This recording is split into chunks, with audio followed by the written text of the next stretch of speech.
Ibibari ni ubumuga bufata umwana akiri mu nda nyina kuko ibi ni indwara ivukanwa. Ibibari ni ubumuga bufata igice cyo hejuru cy'umunwa hagasaduka. Ibibari birimo ibice bitatu ari byo bikurikira. Hari ibibari bifata imbere gusa kwishinya ariko umunwa w'inyuma ari muzima. Hari ibibari bifata imbere n'inyuma ubwo ni kwishinya ndetse no ku munwa hombi. Hari ibibari bifata umunwa wonyine ntibigire kwishinya ku buryo yo iguma ari nzima.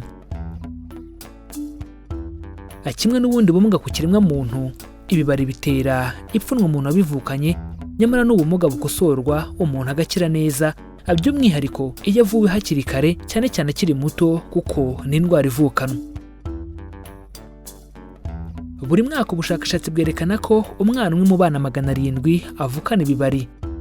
Ubushakashatsi kandi bugaragaza ko abana b'abahungu umubare munini bavukana ibibari bigaragara inyuma ku munwa, mu gihe umubare munini w'abana b'abakobwa bavukana ibibari bifata imbere kwishinya abenshi.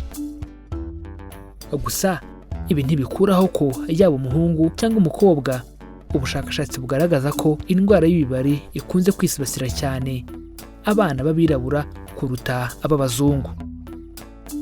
Ese indwara y'ibibari iterwa n'iki? Ese ni gute iyi ndwara y'ibibari isuzumwa? Ese ni izihe ngaruka ziterwa n'indwara y'ibibari?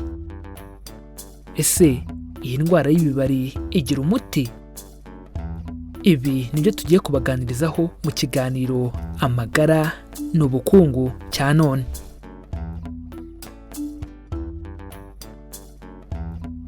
Reka mbanze mbashimire ko mugiye kubana natwe muri aka kanya tubungabunga ubuzima bwacu. Murabizi ko abatabizi bicwa no kutabimenya, natwe tukagira tuti abatarabimenya bicwa nuko batarakora subscribe kuri channel Mizero Media ngo bamenye ko kwirinda biruta kwivuza. Niba utarabikora nyaboneka bikore kuko nta kiguzi bisaba kandi nibwo buryo rukumbi buzajya bugufasha kubona ibindi biganiro tubategurira. Ikindi kandi wadusanga no ku mbuga nkoranyambaga zacu zose, yaba Facebook, Instagram ndetse na Twitter. Ujya hashakirwa ugashakisha Mizero Media ubundi ukadukurikira. Si ibyo gusa kuko no kudusangiza ibitekerezo byanyu biremewe. Ubaye hari icyo bifuza kutubaza, ubaye hari icyo bifuza kudusobanuza, cyangwa se ubaye hari icyo bifuza kutwunganira kuri iyi ngingo, nyaboneka twandikire muri comments. Mu gihe wakunze ikiganiro twabagejejeho bakanda like, ubundi ntiwihererane ubutumwa, ukore share, ubisangize inshuti n'abavandimwe bawe kugira ngo nabo basobanukirwe uburyo bwo kubungabunga amagara yabo. Iki ni ikiganiro amagara n'ubukungu, ikiganiro mutegurirwa na Mizero Media. Tubahaye ikaze aho tugiye kubaganiriza ku ndwara y'ibibari, ubundi tukamenya igitera indwara, uburyo isuzumwa, ingaruka ziterwa n'indwara, ndetse turamenya niba iyi ndwara igira umuti uyivura. Ni mu kanya. Reka dutangire ikiganiro tumenya igitera ibibari. Impamvu nyamukuru itera iyi ndwara ntizwi. Mu bushakashatsi bwose bwakozwe nta mpamvu nyamukuru itera iyi ndwara iramenyekana. Gusa hari ibyongera ibyago byo kubyara umwana ufite ibibari, bityo nibyo tugiye kurebera hamwe.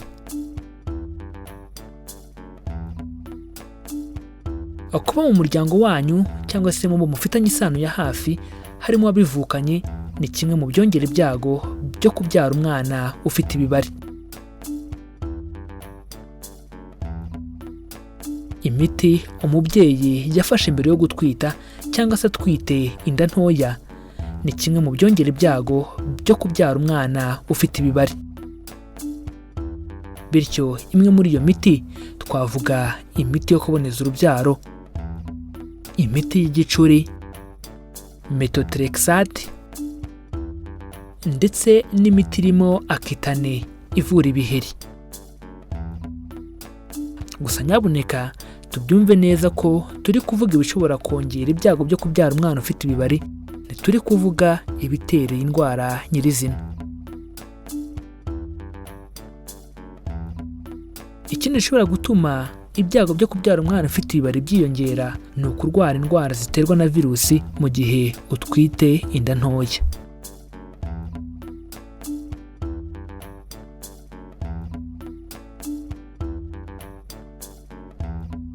Reka noneho turebe uburyo indwara y'ibibari isuzumwa. Akenshi kubera iterambere mu buvuzi, ubu iyo umugore anyuze muri ekogarafi babona hakiri kare ko umwana azavukana ibibari, bityo uri umubyeyi ukwiye kuzirikana kubwira abaganga bakakurebera imiterere y'umwana wawe hakiri kare.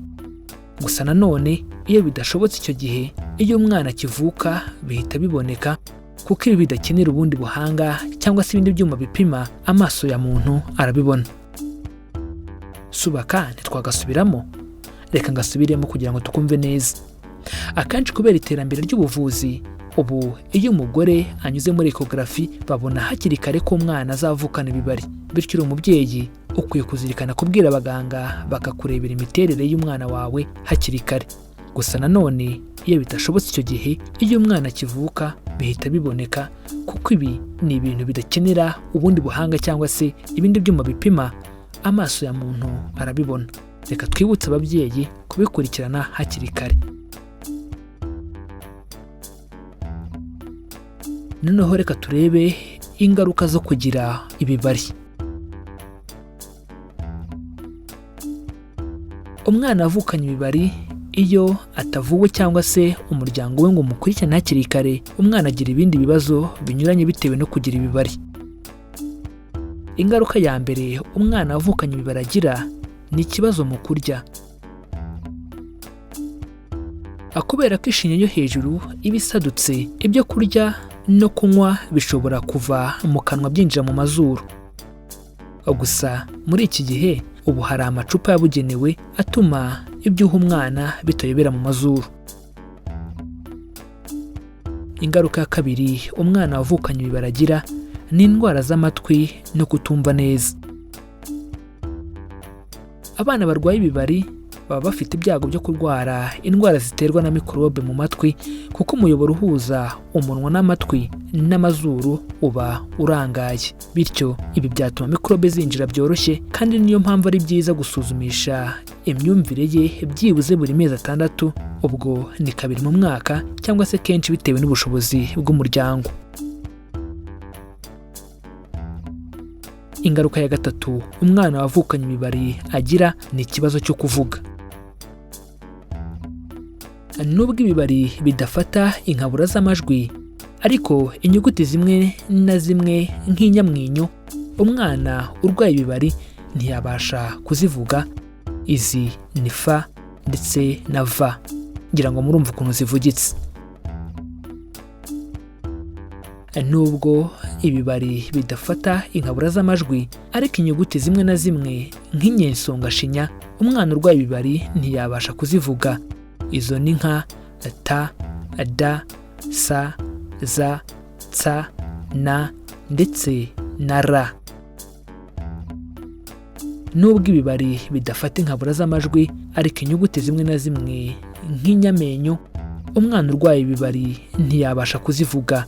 Izi zivugwa hifashishije amenyo kandi zishobora kugaragara mu ndimi mvamahanga. Nubwo ibibari bidafata inkabura z'amajwi, ariko inyuguti zimwe na zimwe nk'inyarusenge umwana urwaye ibibari ntabasha kuzivuga neza. Izi ni ca, ja ndetse n'izindi zikoreshwa mu ndimi mvamahanga. Gusa tubibutse ko ibibari iyo bivuye umwana akiri muto, ibi byose birakemuka. Ingaruka ya gatatu umwana avukanye ibibari agira ni ikibazo cy'amenyo.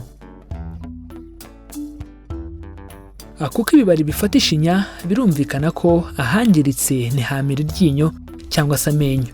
Si ibyo gusa, kuko n'ahegereye amenyo ahameze rimwe na rimwe aba atameze neza, kimwe n'amenyo asanzwe y'umwana utarwaye ibibari.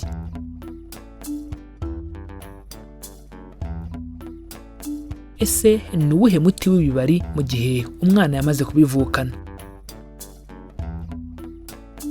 Umuti wa mbere ukoreshwa iyo ibibari byafashe umwana ku munwa. bitewe n'ingano y'ahangiritse kubaga bishobora gukorwa rimwe cyangwa kabiri ibibari byafashe ku ruhu gusa kugeza bahateranyije. Kubagwa biba byiza kubikora mu gihe umwana atarageza amezi 3 y'amavuko, yonyine ibibari birakosoka kandi bigakira neza. Umuti wa kabiri niyo ibibari byafashe umwana mu ishinya. Iyo ibibari byafashe mu ishinya kubagwa bikorwa inshuro nyinshi ndetse bishobora no kugeza ku myaka 18 y'amavuko umurwayi akivurwa.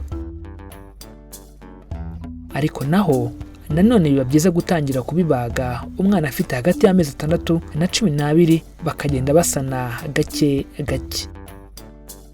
Ibagwa rya mbere ni rituma zamera amenyo neza ndetse n'ishinya igakomera. Ariko rimwe na rimwe iyo umwana ageze ku myaka 8 ashobora kongererwamo insimburangingo y'igufa ituma agira urwasaya rukomeye, bityo n'amenyo ye akaba akomeye nk'ayasanzwe.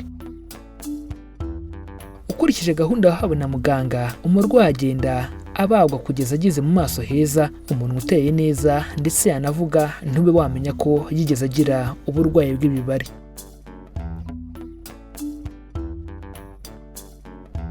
Ibibari uko byaba bimeze kose biravurwa bigakira, gusa bisaba kubitangira umurwayi akiri muto. Mu gusoza iki kiganiro, reka twibutse ababyeyi ko mu gihe umwana avukanye ibibari ugomba kumuvuza kuko ni indwara ikira kandi umwana agakura adafite ipfunwe. Ku bagore bakoresha imiti yo kuboneza urubyaro nabo ni byiza gufata imiti irimo folic acid ndetse na vitamine B9 mu gihe bitegura kubyara, kandi iyi miti bagakomeza kuyifata mu gihe bahagaritse iyo miti yo kuboneza urubyaro ko bigabanya ibyago byo kuba wabyara umwana ufite ubu burwayi.